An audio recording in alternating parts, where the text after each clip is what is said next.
married to an amazing man 2 years ago after being alone for over 20 years. His kidneys began failing shortly after their marriage, and they had to begin dialysis.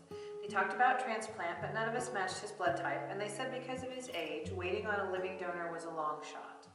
My sister posted a story on Facebook asking for prayers, and miraculously we had 3 people say they wanted to help. They all filled out the paperwork, but for one reason or another, Mark was the only one that made it through the first screening. We were so excited and couldn't believe this really might work.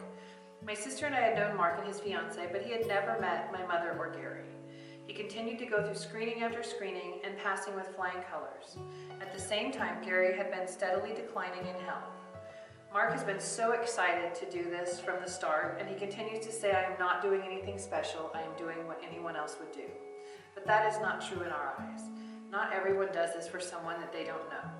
His family has been behind his decision from the very beginning, even though they know that there are risks involved. I've always been an organ donor on the Nebraska driver's license, and everywhere I lived I always marked organ donor if I should pass away.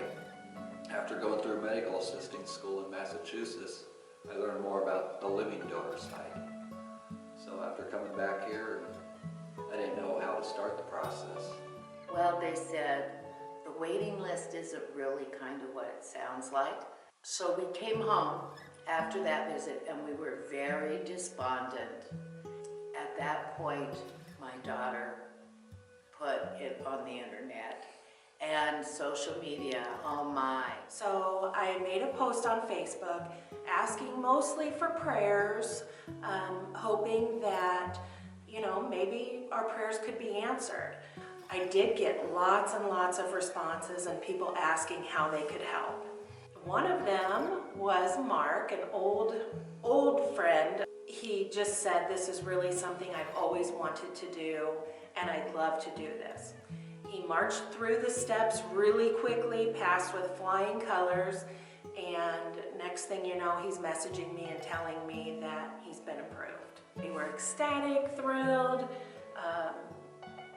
It was a little hard to watch him after the donation because he didn't heal quite as quickly as he thought, as he hoped, because he thinks he's a superhero, which in our eyes he is.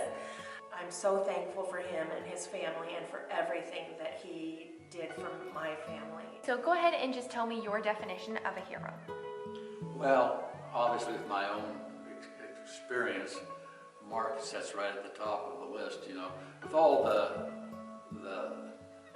detrimental things in the world today. Seems like there's a lot of news media and everything, it's so easy to report all the bad things, and not as much the good things. Then you get somebody like Mark that didn't even know me and just stepped right up to the plate and, wanted to do it. No questions about it.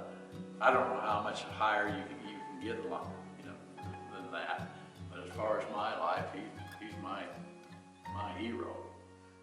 Oh, I can't even talk about it without crying. It was so selfless, and it was so selfless of his whole family. And he never hesitated for a moment. My definition of a hero would be somebody that is selfless, would give anything, do anything to save somebody. And absolutely, Mark is a hero, and he will always be a hero in my heart and my mind. And I thank him so much for everything he did to save Gary.